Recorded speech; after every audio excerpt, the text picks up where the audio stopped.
Just a little bit of background, I was the Matildas physio for 10 years, and prior to that I worked with the young Matildas for a couple of years, so I've never played football, and I certainly, 20 years ago, when I finished physio, I probably wouldn't have anticipated that more than a quarter of my life now I've spent in this game, and it's been exceptionally good to me. So when I decided to resign from the team, which was very difficult, and they've now gone on to great things since I've left. My discussions with FFA and with Mark has led to this new role, which is really exciting. So whilst the elite get lots of help, certainly community doesn't. And so where I see this role going is forward in terms of education and coach education, and particularly with ACL, which has been a passion of mine pretty much since I got involved in women's football.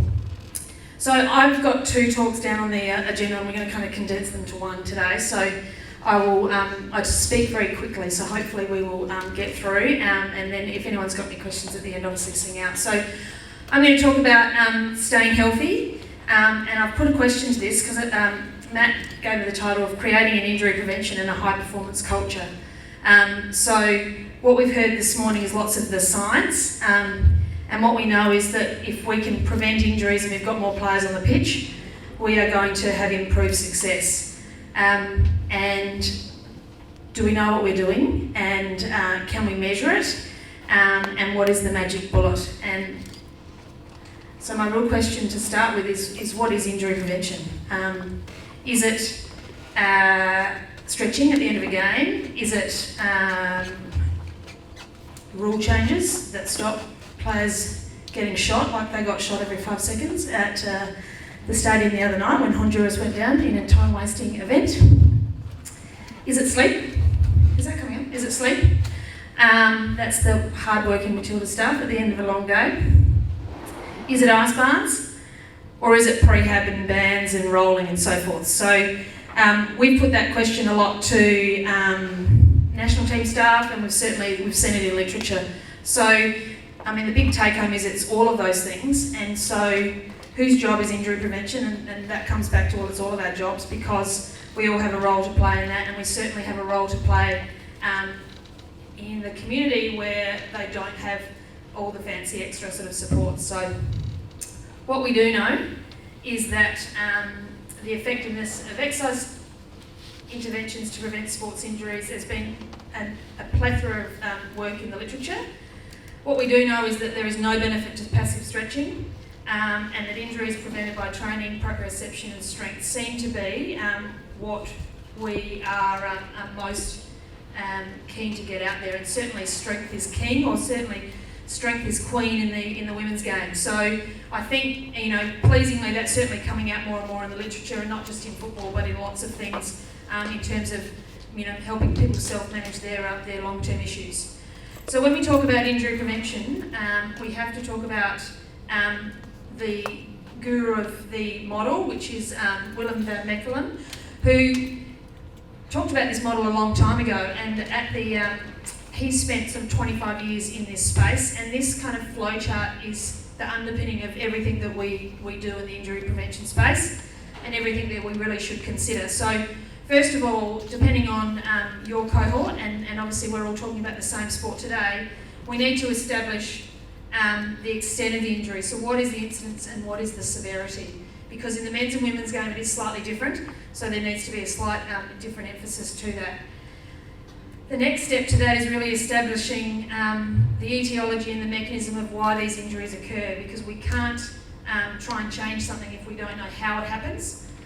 So it's kind of the what, the how, introducing some form of prevention measure, but then how do we know it works? So if we've got an N of 1, and in terms of in any program where we say, well, it worked for that person, so it's got to work for that, that's certainly not robust in the scientific world, but that may actually be the case. So we don't really know until we measure it, and until we kind of really look deep into to what this model sort of looks at.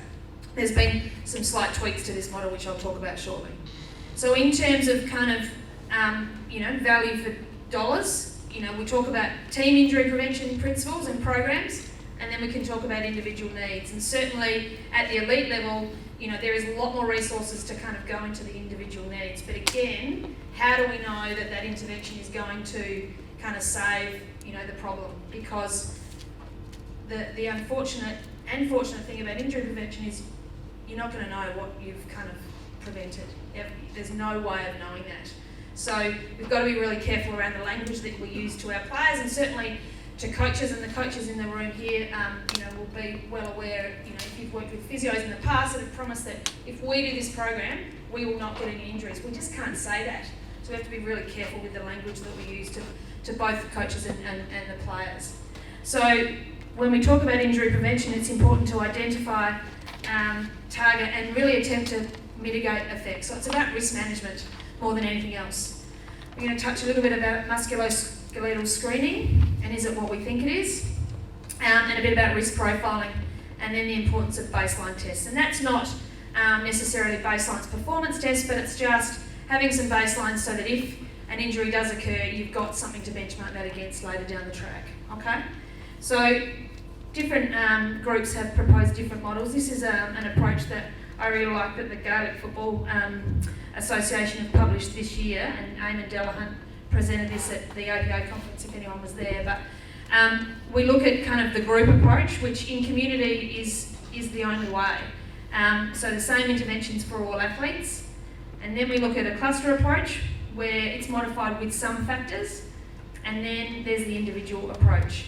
So in terms of the major kind of injuries that occur in both men and women's football, it's important to know what they are and how we can address them. So that we've got to be really careful that we don't identify someone and say, well, I think you're at risk and you're not, and then that subsequent player goes on to do their ACL or injure their hamstring. So that cluster approach is an important concept, and we'll touch on that a few times. So I have kindly borrowed this from Roald Barr, who again is probably the big cheese in the injury prevention world, and the Oslo Sports Trauma Research Centre, kindly funded by the Norwegian government, have done an extraordinary amount of work in this space, and they are certainly the world leaders of it. And that all stemmed on the back of identifying a problem, so back of step one. So really where a lot of this ACL prevention science came from was Norway lost a gold medal because their number one handball player ruptured her ACL, I think it was prior to Sydney. So the government has pumped in a significant amount of money, and really that's where the Oslo Sports Trauma Research Centre started. So identifying the issue then has kind of sparked lots of this research which we're all benefiting from now. So in terms of, we look up on one axis there in terms of the catastrophic injuries, and we know that sudden cardiac death clearly is very catastrophic. So that's at the top on its own. And then severe injuries, and it's different for, the incidence is really different obviously for men's and women's football. So for both it's obviously very severe and it's got lots of consequences, but it's certainly much more prevalent in the women's game than in the men's game. Now that's not to say that it doesn't happen in the men's game, because it certainly does, but it's important to kind of encourage the girls on that point too, I think. In terms of hamstring strains, certainly in the female game there's nowhere near as many hamstring injuries as there are in the men's game, but they still do exist. And particularly with the incidence of ACL injuries and ACL reconstructions, of which in Australia the hamstring graft is the primary graft, there's certainly that cohort as well that go on to have subsequent hamstring issues. So you can see there in terms of what is more likely to occur and what is more catastrophic to occur really is kind of where you kind of want to put your bang for your buck in terms of minimising injury. But can we identify who is going to be injured? So when we talk about the model, if we go back to the step one, it's identifying that, okay, ACL rupture is a significant issue in women's football. So we're in year 4 of the W League stats, and again, it's not a particularly long season, it's 12 to 14 games, there is only 8 teams, and so the exposure is much less than in the Hyundai A-League, of which we've been collecting data for about 10 years. So last year in the W League there was 2. In year 1 of the AFL Women's, again it was only an 8-week season, they averaged 1 per club, and again, you can't draw any results from that because it's too early to tell. But injury surveillance is a really important part of injury prevention because it helps us and to kind of identify what the common issues are in our sport. So the chat before that talked about the stress fractures in backs, that sometimes things are outliers and don't really fit with that model, and it might be a particular number of factors that contribute to that. So ACL prevention, can we do it? And if so, what do we need to do? So I don't know if any of you know Ash Brown. Ash is a Melbourne footballer who debuted for Australia in 2011. So everyone I'm sure is familiar with Steph Catley if you follow the Matildas. So Ash and Steph came through the junior ranks together and debuted pretty much around the same time. Steph's gone on to be, certainly probably one of the first 5 players picked in the Matildas and is a really integral part. Ash has had 3 knee reconstructions.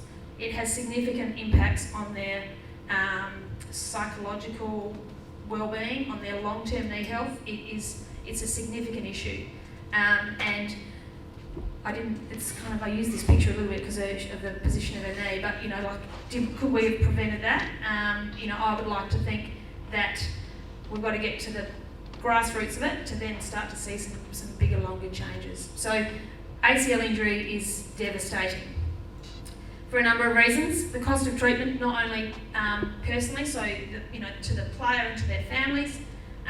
If we look at from a sport perspective, certainly to the sport. So Ash was a really bright prospect, and she's got 7 caps I think for Australia, and Steph's probably over 50 now. So there's the cost on multiple levels, but first and foremost, it's the cost to the athlete.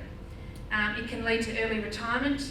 And as I said, it can have significant psychological impact. So particularly if you work with the young cohort, so young athletes, I'm sure they live and breathe football, and you take that away from them for any period of time, and it can have devastating consequences. I certainly think in the women's game, boys tend to be risk takers, so they often will go back. Girls often don't, and that then, they stop playing sport, and then that has other public health issues. So it is really important that we try and get to the bottom of it. It has long-term outcomes, and we know that from the research in regards to knee joint health and the early onset of osteoarthritis. And it certainly has technical constraints. So for the coaches in the room, if you don't have a player on the pitch at a really impressionable age, obviously that's not going to help their technical ability. So it's multifactorial, and collectively it's a really important thing that we are aware of and that we address, and we're not frightened of it, and certainly the players aren't frightened of it, but the best way to kind of minimise your risk is to kind of know what works and then try and implement it. So the reality of an ACL injury is that the stats to return to play are not as good as we think they are, and I'm sure the physios in the room that work in this space are certainly aware of that. I've just spent the last 2 days at an ACL symposium in Melbourne, and there's lots of discussion about why and what we can do to improve that, and there are lots of factors involved, so I'll just touch on those a little bit. So a group in Melbourne, Kate Webster and Julian Feller's group, have done lots of work in terms of the return to play space, and 67% of non-elite athletes don't return within a year, and less than 50% will return at 2 years, and some don't ever go back at all, and that's a large percentage as well. And then there is a high percentage that in 10 to 15 years following an ACL injury that there will be some evidence of osteoarthritis. So if you're a 15-year-old kid that does their knee, that's by 30, you've certainly got some knee joint changes that's going to affect potentially your quality of life and your day-to-day activities. So in the elite, obviously there are a number of factors of why that percentage is a lot better, and they get better support, they're better funded often, they often are more motivated, which is why they're an elite athlete anyway. So the numbers are greater in elite sports. So we've got to be careful when you're interpreting papers on what's recreational and what's not. But certainly for the purpose of today and the brief of sub-elite, the numbers aren't as good as we think they are. So a couple of little case studies. Colette McCallum probably had the best left foot in the women's game in this country, and as I was just talking before, Colette had 2 knee reconstructions at the age under 17 and retired probably 2 years ago, having played only 80 caps and one of the best footballers that this country's produced. So that early retirement is really important. Sarah Walsh, I'm sure most of you are familiar with. Sarah, again, has had 3 knee reconstructions, and she started her career at a very similar time as Heather Garriock. Heather went on to, Heather had some injuries, but certainly not the extent that Walshy did. And Heather went on to play over 130 caps, and Walshy played again about 80. So it has significant impacts in terms of career and certainly long-term knee joint health. And then I had to put Caitlin down there. So Caitlin Munoz has just returned to the W League after 5 knee reconstructions. So if you take 5 years out of the game, Caitlin's about 34, that's a lot of football that she's missed. And she, she certainly has got plenty of caps for Australia, but could have, you never know, may have done more. So the epidemiology, we know that the ACL incidence is 2 to 8 times greater in female athletes, and following the onset of maturation, female athletes have a higher risk of ACL injury than males, and the peak incidence is during mid to late teens. And certainly in this country, players debut for the national team at a much younger age than historically the rest of the world probably has, in terms of, we've had players make the national team at 16. So, and we've had lots of discussion at the national team about this. I'm not going to say you can't pick a 16-year-old, but we need to support them, and we need to make sure that they have got these skills prior to coming into the national team setup. So it's really important that we do that. The Matilda's average age at Rio last year was 24, and probably 3 years ago it was about 22. So because of the improved pathway for women's football, the age is growing because the girls are staying in the game longer and they're getting fitter, which is fantastic because it brings them up out of that age group. And so when we're asking them to, increase their exposure, they're pushing out of that kind of incidence, that peak incidence. However, it's really important that we get this done, and we get this done early.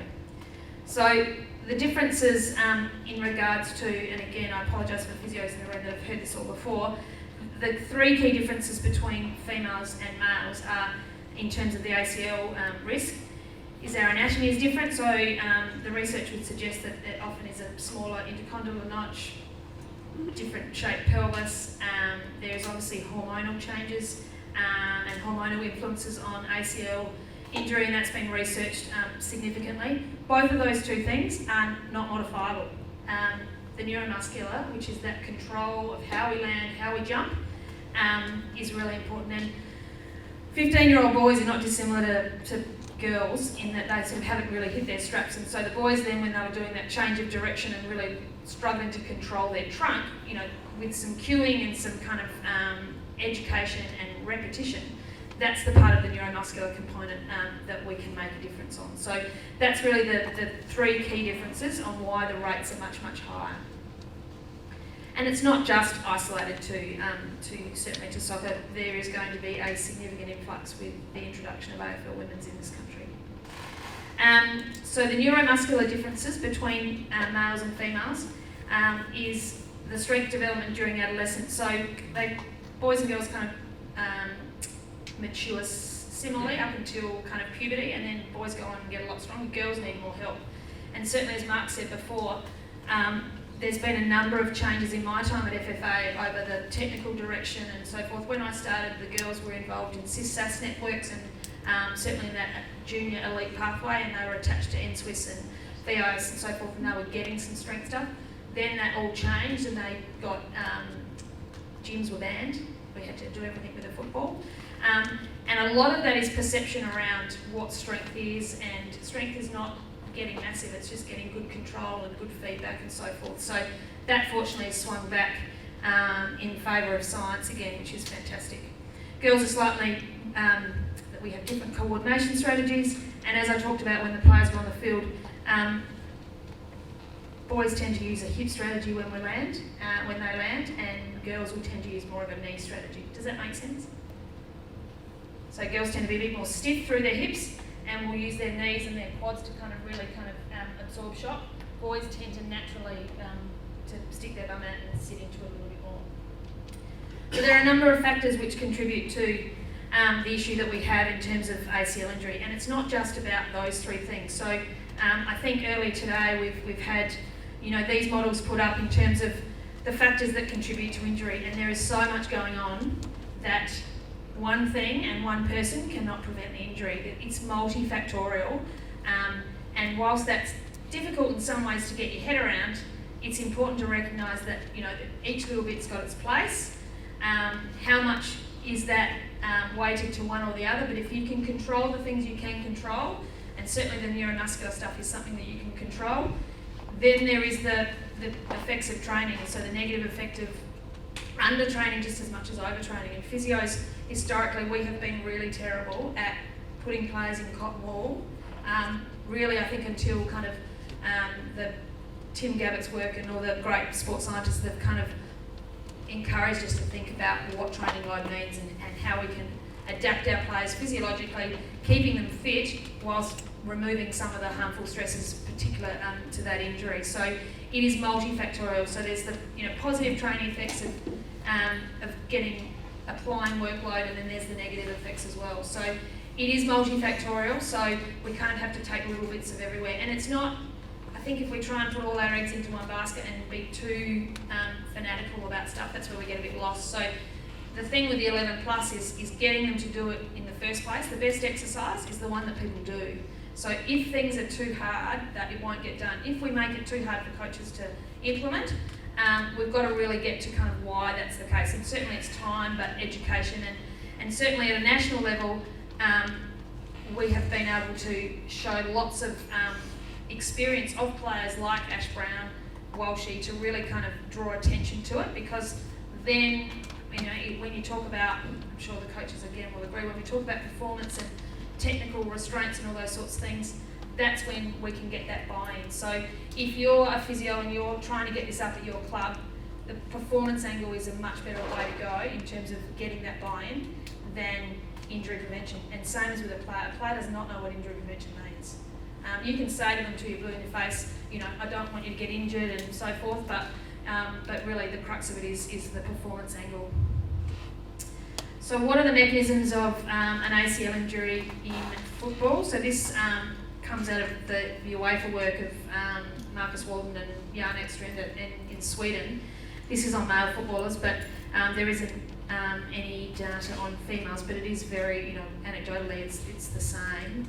So the action of pressing, so that decelerating action that we talked about, and so encouraging them in that sort of warm-up to kind of think about their positioning and think about their foot position, think about their trunk position and so forth. Regaining balance after kicking and landing after a header. And again, why that's important, if we go back to that injury prevention model, is understanding the injury, understanding the mechanism, and then creating a solution that is around those things. So if we just did balance training without a ball and without then integrating some of that into some football drills afterwards, then do we have much crossover? So it's about understanding that, and then the further on you go in the being able to do the balance stuff or the jumping stuff, so the kids did some jumps or squats out there, you can do that integrated into a heading drill where you're actually giving some feedback on how they land when they're distracted about, they're not thinking about their landing, they're thinking about getting the ball back or where the ball's coming from. And we land very differently if our head is up as opposed to if we're looking forward or looking to the side. So they're things that we want to consider. Now, I think this video worked. Anthony probably showed a video of Kaya this morning. So Kaya Simon, as you all well know, being New South Welsh men and women, Kaya injured her right ACL in 2013. We were playing in the States in a terrible dropping pitch. Kaya had just come off the bench. That was her first play of the day. She had no past history, no family history, but again, that classic decelerating change of direction, and you can see there that right knee giving way.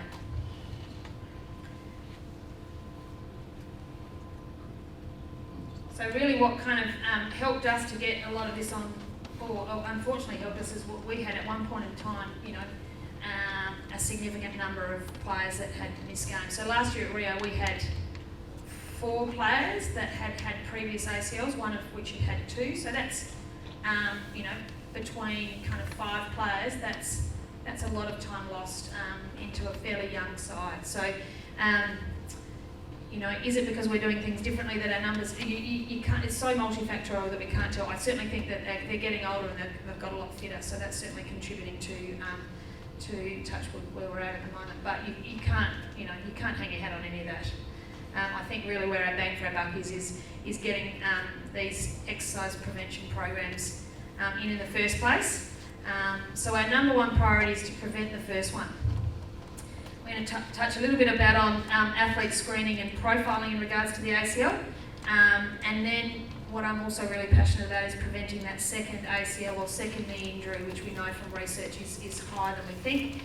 In an elite level, obviously there's lots of load monitoring and management, and there's injury surveillance with things like Smart Base and AMS, and at the A-League and W-League there's the injury surveillance. But that doesn't mean you can't do surveillance in your own club, just on a smaller scale, and just because you need to be able to kind of map out what you're doing and kind of measure what you're doing. So this is a lot of repetition, but do ACL prevention programs work, and can we do it? And the answer is, as we know, yes, we can. And the 11 plus has really kind of been the major player in the injury prevention space, which lots of other sports are now trying to kind of mimic. So Netball Australia now have a knee program which mimics a lot of the principles of the 11 plus. And there is also a program in AFL called Footy First. The fortunate thing about football, with the numbers that we have worldwide, is that there is lots of different studies in lots of different contexts in lots of different countries, and so it's not specific to a specific culture or so forth.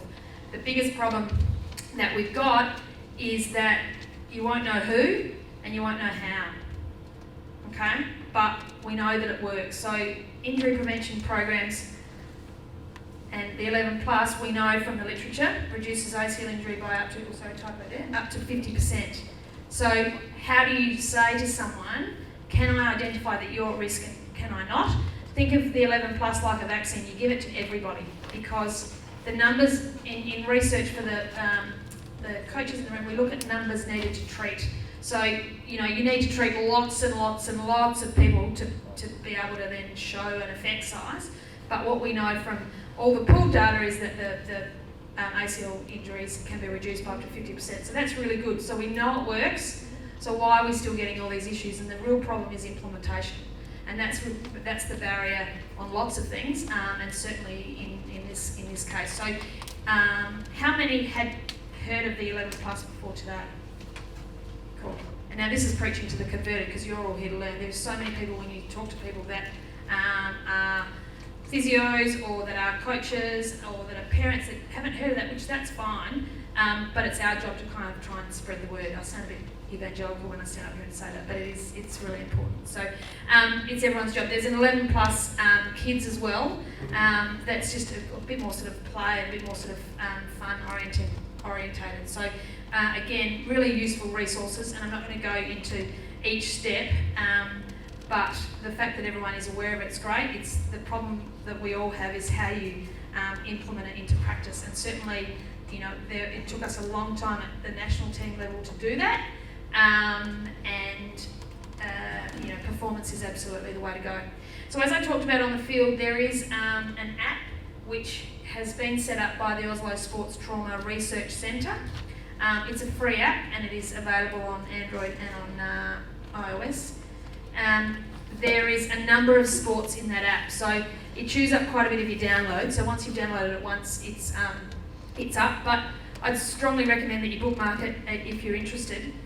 So all the sports have their own little icon, and the football icon is the FIFA 11 plus. So it's got really nice, it's got the videos in there, it's got some instruction, and again, as I said out there, it's, I think, really useful to give your players, and particularly if you coach young players, because they love anything that's on a phone, you might increase your compliance, because you want them to kind of see, even though the 11 plus is designed to be on field, I think you do get better neuromuscular kind of feedback if they can see it and they can see what they do and try and improve that, and then you might get that crossover on the field. So that's a really easy, practical way that you can try and implement it in your club.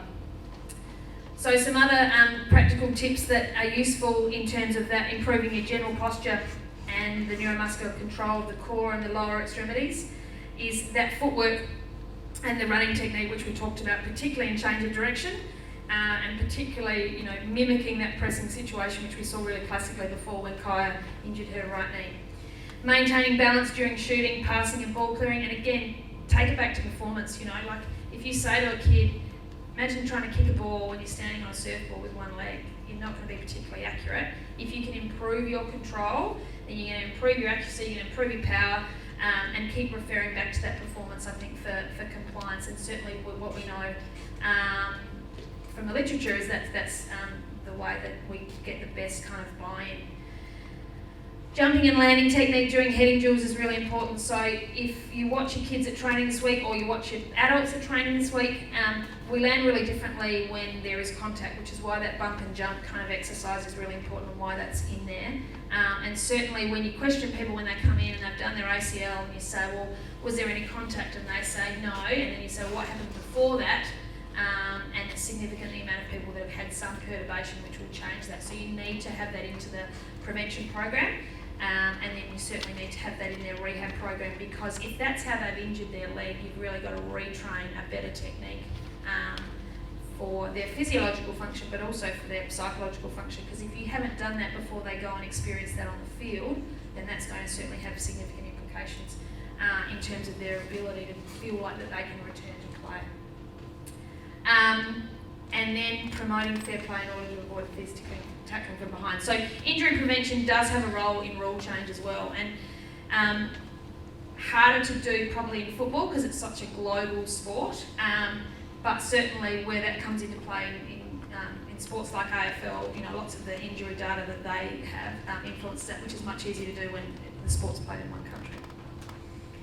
So the quality of movement is really important, and when you do it, as was touched on this morning, is also important. So fatigue, some days they might be worse than others, and it might be all those other factors that are contributing to that kind of neuromuscular control, because it's very much coordinated through the brain. So, if during drills your 11 plus is finished, but you're doing some drills which aren't a technical drill on the field, more so a technical drill on the field rather than a sort of a conditioning game, you can give some feedback where they may be able to change that, and the earlier the better. So it's that, particularly that lateral change of direction and the landing control that we're after, and keeping your cues really simple. And it might be just one thing, like I'm sure that we all know if we give too many people too many instructions, it's too difficult. So just a simple cue, and it might be one word for the week, or some people might go well with kind of verbal cues, but they might do better at an external cue to kind of try and see where their control's at. So all footballers love holding a ball, so you can certainly get them to hold a ball, and their control will be different whether it's in front or above their head, but then they can keep an eye on keeping the ball still, whereas if the ball's going to go, if their trunk is swaying, then they can kind of keep an eye on the ball and try and keep that nice and still. So some external cues sometimes are really good, because you take the focus away from them, and you're kind of creating that diversion and giving them something to focus on. So when should we do it, and who should we do it to? And I think I've already answered that, so it's a bit of repetition, but you can never drum the point home enough. It's for everybody. And we know that those modifiable risk factors occur in females. We certainly know it in males as well.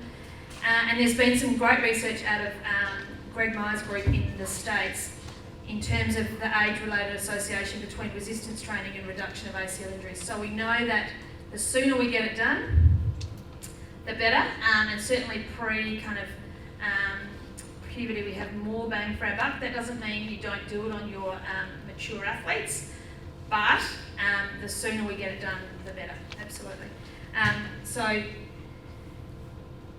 we really have a window of opportunity before the onset of those neuromuscular deficits, in terms of, you can't teach a old dog new tricks. Well, it's kind of the case in here, in that we want to try and change some of those strategies that they may have that may be not ideal earlier. And it's really also where that peak injury occurs. So it's really important that we do that. So the research from Greg's group showed that there's a 72% reduction of ACL incidence in pre to early adolescence. Late adolescence, it's about 52%, and then after 20 years, there's no risk reduction compared to early and mid-teens. But I would always say that with a caveat that don't stop when they're 20, like you keep going, because they're going to get other gains as well. But we're in terms of the research space, so remember it's in a lab, but it's also looking at kind of injury over a long period of time, is that we want to do it for everybody. So how early can we start? I think certainly the earlier the better. The 11 plus kids is a good one to do if you've got the younger age group.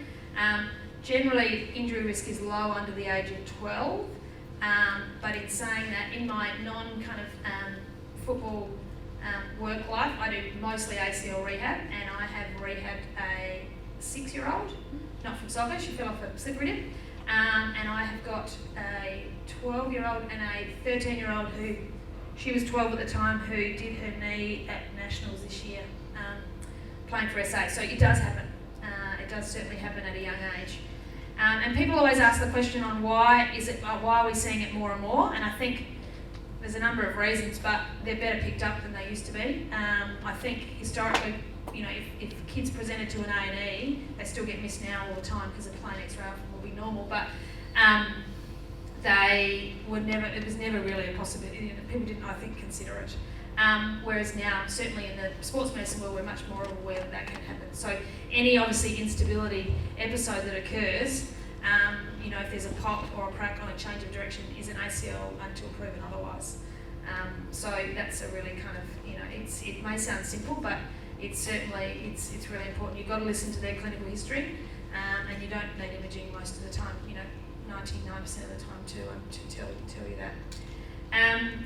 So in terms of the early start, that motor learning principles, developing good habits early, and trying to detrain those vulnerable movements. And it's like any skill acquisition, skill acquisition in terms of their technical ability, that's really drummed home in those early ages. So this is also just another part of that kind of framework in terms of their technical ability.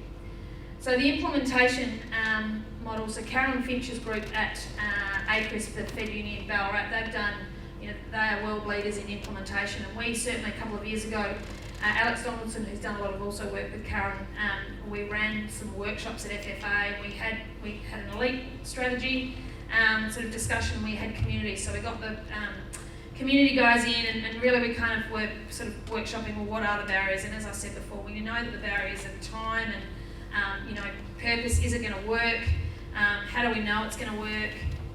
It's not with a ball, I've only got my players for a certain amount of time. So it's really the education part of it is okay, well, let's try and work together to try and sort of solve this problem. And it's not the medical staff saying to coaches, well, it's just because, and I've certainly I've done that before early in my career, and been told pretty quickly that I presented my opinion as fact. So we've got to be really careful of what we say, but the key is in this re-aim model is people need to know about it, and so that's a part of my new role here at FFA. We need to know that it works, and we do. The science is there. We need it to be adopted. That's the thing, and we need people to use it properly. So again, that doesn't have to be rigid, but you want to be able to do all those components. So there's the running component, there is the neuromuscular control, jump and landing, change of direction, and then there is some sort of speed at the end. And then the maintenance. It's no good doing it at the start of the year and then dropping off by the end of the year, or doing it a bit and then kind of things get a bit busy and it drops off. It needs to keep happening. So the key take-homes really in terms of implementation is that coach education is absolutely the key, and certainly our aim is to have, it's currently not in the FFA coaching curriculum, and our aim is that that is going to be the case in the next lot. And we certainly will be working with Eric to make sure that that happens. The fidelity of it, so it needs to happen regularly, so at least 75 sessions of the week. We know from the science we want to try and see it happen, and it's simple. It doesn't work if you don't do it. There is no gain if there is no training, and as I said, the key thing, if you take anything away, is really push the performance component. It originally started, the research started from once the Norwegians sort of got it going and the US got it going as well, and then it was called a PEP program, so it was prevent injury and enhance performance. That's what PEP stands for. And so there's some really big studies that came out of the college system in the States. So that's what we really need to consider when we're thinking about preventing the first one. And then when we think about screening and identifying risk factors, again, in terms of this is really for all injury, but certainly has implications in terms of ACL injury as well. So the things that we can't modify is the player's age, their past history, and their family history. But we know that there are three really important components, and we'll talk about that in a little bit. And then there's a multitude of modifiable factors, but certainly high BMI has been shown, certainly in elite athletes, and I would say in recreational athletes as well, that high BMI has an increased risk factor of lower limb injury. Aerobic capacity, we've talked about all this morning. The neuromuscular control and tissue resilience. So really what that means is, has there been some weakening or some deficit that hasn't been rectified that then will create some subsequent issues? So in regards to kind of trying to prevent the second one and really kind of understanding where your players are at, this is a really simple thing that you can do, and we've done this at the NTC Challenge for the last couple of years for men and women, is a risk profiling questionnaire. So really just to kind of see, get a bit of a snapshot of where everyone's at. Because what the literature suggests is that if you have a family history, then you're 4 times greater, in a greater chance of going on to sustain an ACL. And if you've had a past history, you're 9 times higher of going on to have a second injury. Now they can be frightening statistics, and how we, when we educated the kids at the NTC challenges, this is not to scare you, it's just to try and get some information and also to kind of create a bit of awareness that, you know, okay, well, that's the case. It might be the same as if your mum's got diabetes or asthma or whatever. It's just, you know, power is knowledge really, so knowledge is power, sorry. So it's being able to kind of know that you may be able to do something to try and change that. So it's about getting a little bit of buy-in, but they are frightening stats. So if you poll people at your club, how many people are working with players that have had an ACL injury in the past? Yep. So lots, yeah. Okay, and how many have done multiple? Yep. How many here have done one? Yep, it's pretty standard when you talk to sub-audience. How many? Oh, just one. Just one? Thank God. Huh? Thank Good, God. good. So how do we prevent a second injury? That's the really kind of key component. So once you've done one, we know that you are in a high risk category of doing a subsequent knee injury, and that may be same side, maybe the other side. So it's certainly to encourage ongoing ACL rehab, prehab. We had a really interesting panel yesterday at the ACL symposium where we had 3 athletes on there, all had different experiences. One was a retired AFL footballer who had 3. One was is a mobile skier, Brody Summers, who has recently ruptured his and is aiming to go to Pyeongchang in Feb. And one was an AFL women's footballer who ruptured her cruciate in her first game this year at the age of 34. So their feedback in terms of what we call it was really interesting because, you know, once you're kind of done with your rehab, they really felt that, you know, they were of a strong opinion that we've got to be careful of our language, which we all know, but what we call that sort of ongoing maintenance. And so certainly maintenance or prehab, I think, is a really good way to put it. And again, it's like managing if you're a diabetic, you manage that for the rest of your life. Once you've ruptured your cruciate, you have to manage that knee as a different knee forever. So we need to consider the training load.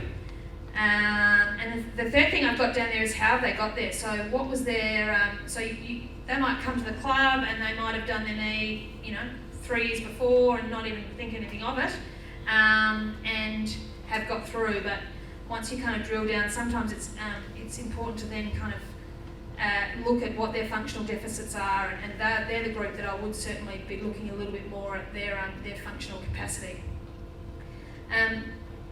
congested scheduling is really important. So if someone's coming back from injury and you've got a tournament and it's their first kind, their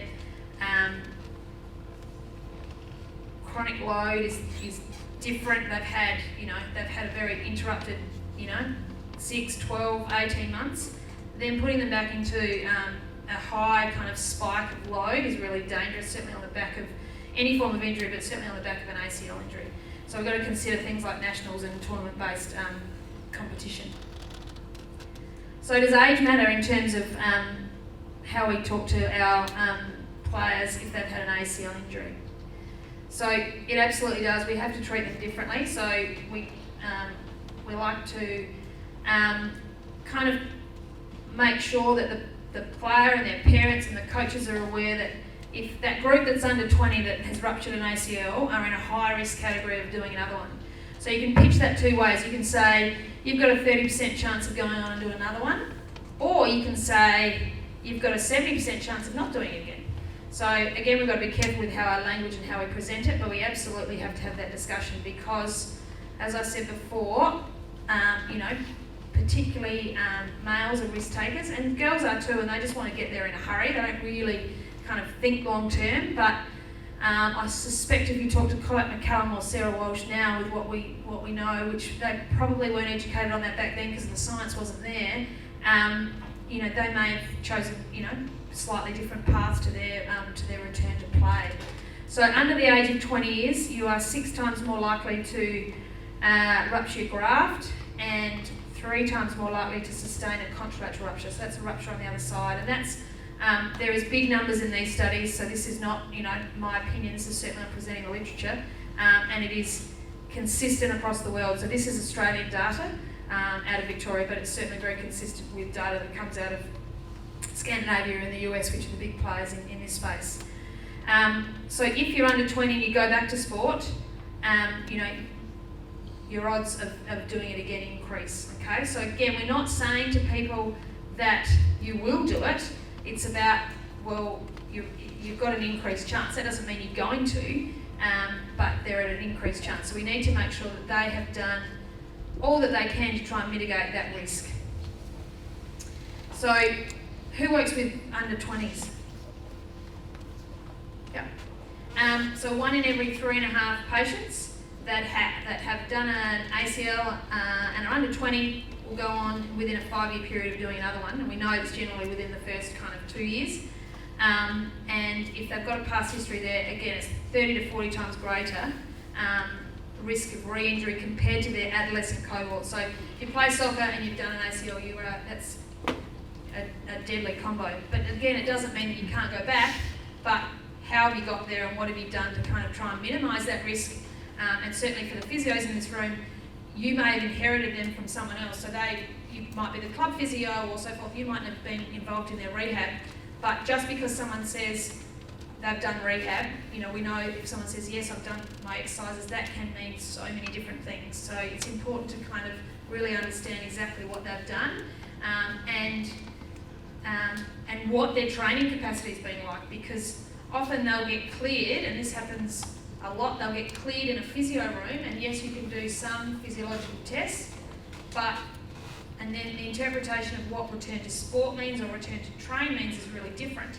So all of a sudden their exposures go up, and then we wonder why we've got these rates that aren't as good as we think they are. So there is very much space for improvement around this area, but the education needs to be, you are safe to do X, Y, and Z, and it's very much a continuum, and that needs to happen at the very start of when they've injured their ACL, right to the very end, and then ongoing. So you can't start to talk about what they need to do 6 months in or 9 months in. You really need to kind of plant the seed early and get that buy-in, work out what their goals are, and then really be clear and say, if you want to return to play, these are the things that we know will help minimise your risk, and so you need to make sure that you can do this before we take the next step. Okay? And then it's about integrating them safely into training. So, again, if we just say to a coach, well, they've had an ACL and they can come and do a bit of training, well, what does that mean? Can they do small-sided games? Can they sprint? Can they change direction? You've got to be really prescriptive in our language to coaches and speak in football speak. about what drills are safe for them to do. It might be volume, it might be, they're at a stage where they're doing some planned agility or unplanned agility, but they haven't quite kind of mastered the contact drill of a jump and land, and they're doing that in a controlled environment in the gym or at home or whatever. But then doing that on a pitch is really different. So it might be that they are introduced into some bigger area, less physically demanding kind of team drills, but they're wearing a different colour beard because you don't want them to have contact or something like that. But it's being able to set those parameters and clearly communicate that within the team that I think is really important. So we have talked about those three things. So, and again, family history is important too, but you don't want to freak them out. But if you've got to get some buy-in somehow, then and sometimes it's a good way to do it. So the reality of ACL rehab is we all know it's hard, and there's some data that's come out of the La Trobe Sports and Exercise Medicine group that's preliminary, and Brooke Patterson's doing a great job down there in her PhD. But a third of people that have an ACL do physio for less than a month, and a third of people do physio for less than 6 months, and then only a third really do, which is the most crucial component in my opinion, is that end stage rehab and that kind of ability to be able to recondition them and get them back into some sort of form where, or some physical preparedness where you can then take them back out onto the pitch or let them be introduced into some team training stuff. The sooner you get them involved in team training is really important from a psychological point of view as well. So that data, so our clinic in Adelaide, we work very closely with a number of surgeons. So, and we do rehab testing on not necessarily our patients. So we probably test 250 patients a year for ACL rehab, and that's exactly the sort of same stats that we've got, which is just not published, but it's anecdotal. So people drop off because they think that they're fine. And so I guess my take home from that is if you're a coach or you're a physio at a club, then just find out where they're at and then make sure that you can kind of know what to look for in terms of their physical deficit. So there's two great papers that have come out in the last sort of 12 months that I would encourage you, if you do have patients in this space, that to follow up if you haven't seen them already. And this is the Aspetar group. So this is a study done on male footballers, and they do some exceptional research there. They've got a kind of a captive audience of players, and they geographically can have access to lots of the Qatari league.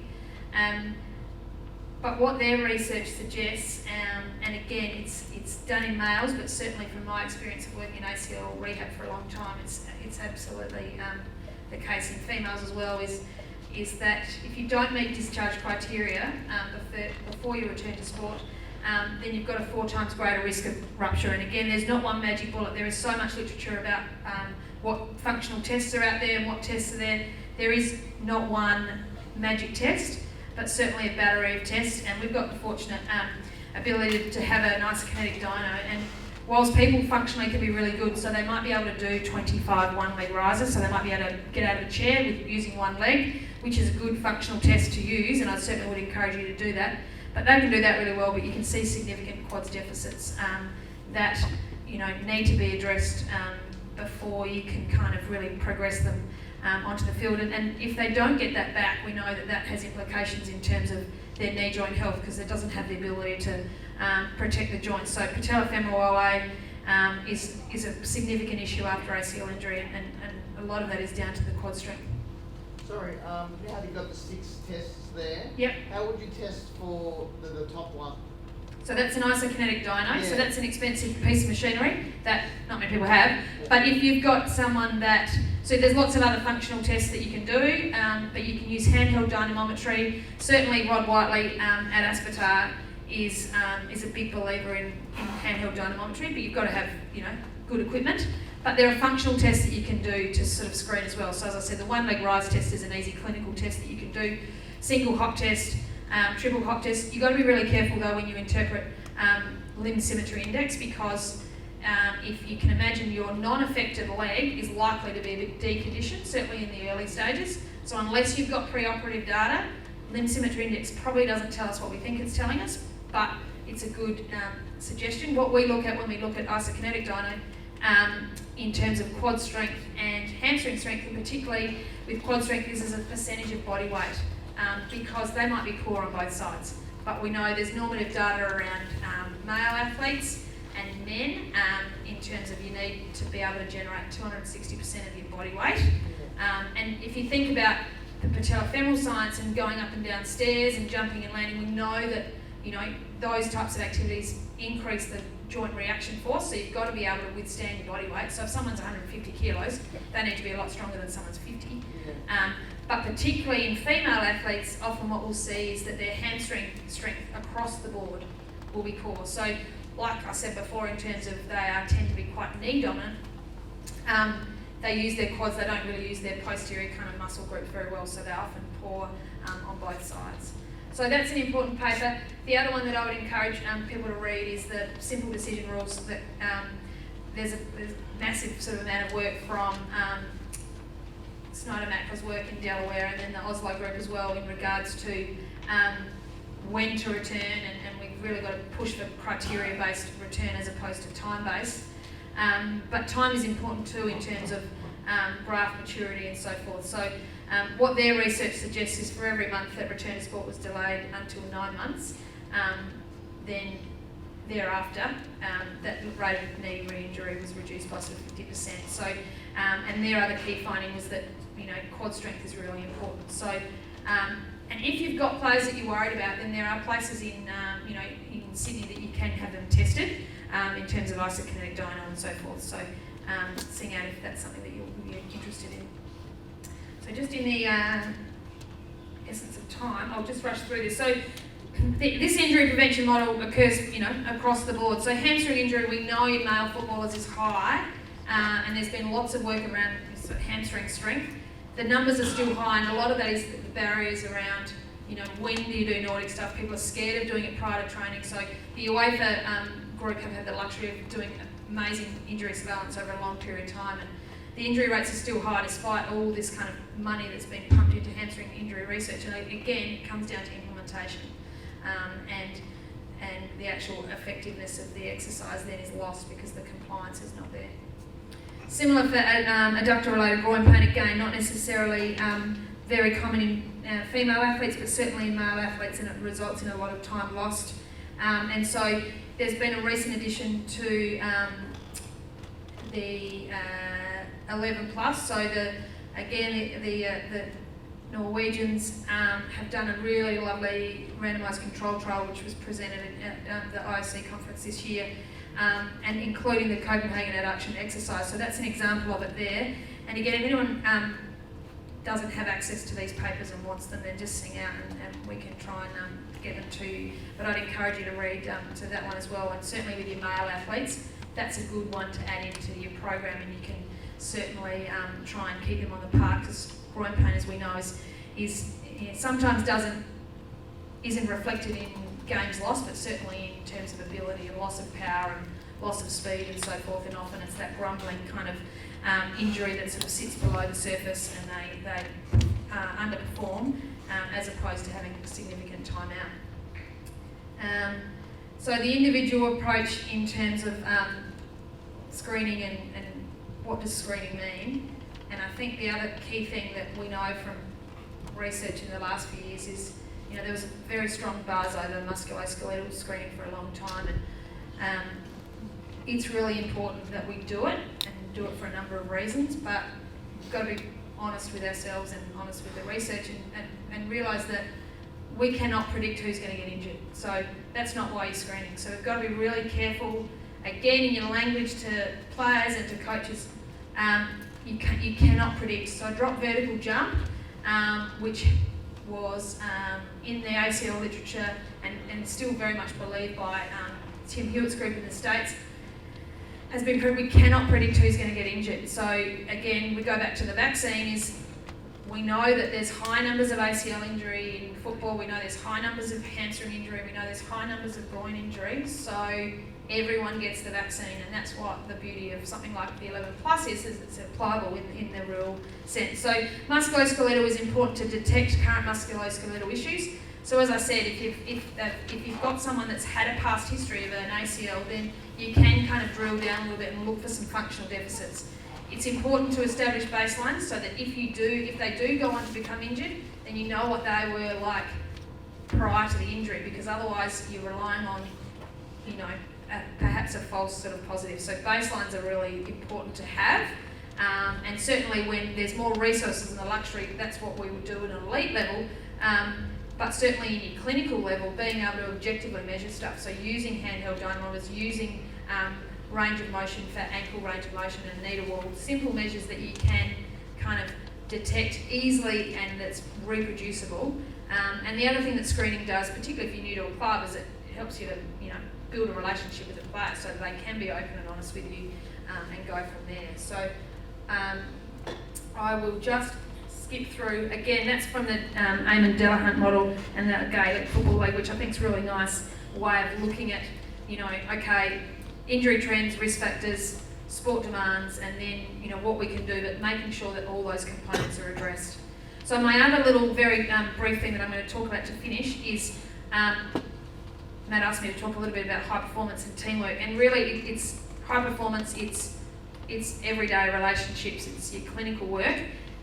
Strong professional relationships drive high performance, and building that kind of within your team and very much not having as an us versus them mentality can help to improve your productivity. And certainly when I first got involved in football, it's very much football coaches and medical staff here, and then that's certainly changed over a long period of time, but you've got to know your place in the team, and you've got to, as some people would say, stay in your lane. Like, I'm not going to, in an elite level, everyone's got their role, and there is a bit of crossover, but everyone's got their role. At a club level, you do a million things. And certainly, when I started at the Matildas, we didn't have a strength and conditioning coach, we didn't have a dietitian, we didn't have a psychologist. The doctor only travels with us on international duty, so you do lots of other things, but you have to actually respect the fact that that's not your job, and so create a network where you go to other people remotely or whatever that you can then report back into. So I'm not a sports scientist, I'm not a dietitian, I'm not a psychologist, but recognising that there is a lot of sort of overflow, and then as our team developed, we got then all that personnel, and so then it's adjusting to how that kind of works in a bigger sort of staff environment. But the number one thing is knowing your role, and having really well-defined roles within the team is really important, because ambiguity can lead to kind of some conjecture and some kind of angst amongst the group. And that will depend on the leadership style of the coach, to be honest. I worked with probably 4 national team coaches in my time, all extremely different in different ways. So you've got to be able to kind of know how they work and work with them too, and don't ever assume that, because you've been there before, that will kind of then just be how it always is. So you've got to be flexible and adaptable. So Young and Ewer's infographics are always great because you don't have to do lots of typing on a slide. But I think the key in terms of injury prevention, it's not one group pulling from the other. It's not the doc pulling away from the coach, or physios pulling away from the coach saying they can't do it. Rather than having that conversation, have a conversation about what they can do, and you'll certainly get a lot more buy-in, a lot more respect if you do that, and certainly if you speak the language. So we know that low fitness is poor performance, so there is always something that a player can do when they are injured and they're not a part of the main group. So thinking about what they can do, which doesn't have implications to their injury. So the key components is honesty, accountability, as I said, mutual respect, and that takes time to get that, I think, and those well-defined roles. Lastly, when we talk about who goes back and when they go back, that really it's not the physio's job, it's not the coach's job. The athlete needs to be the centre of that. They know their body better than anyone else. So there's really nice models to kind of look at that shared decision making and so forth. And I'd encourage you, if that's something that you sort of struggle to get your head around a little bit and not sure how you kind of can improve things at your club, it's important that you kind of just consider those options and think about your framework from there. So we've talked about building robust athletes. Training hard is often, doesn't mean longer, but certainly smarter, and consistently. So we've all had chronic rehabbers that try and come back too quickly, and it's always put down to it's bad luck. They always seem to be getting injured. Well, some of it's not luck, some of it is that they don't have that chronic load. So you need to educate them that and say, we've got to get you off this slippery slope and why that's important to do that. And certainly as physios, when you're the only medical person in the club or other health professionals, you've got to be able to kind of draw on some of those other areas. So just remember, we can't predict who will get injured. We can't tell a player if they pass the criteria, so even in ACL stuff, you're still going to get some players that pass all those things that may go on to re-rupture or rupture the other side. That's unfortunately the way it goes, but you want to try and minimise their risk as much as possible. So I think we should talk about injury prevention as risk management as opposed to kind of preventing injury.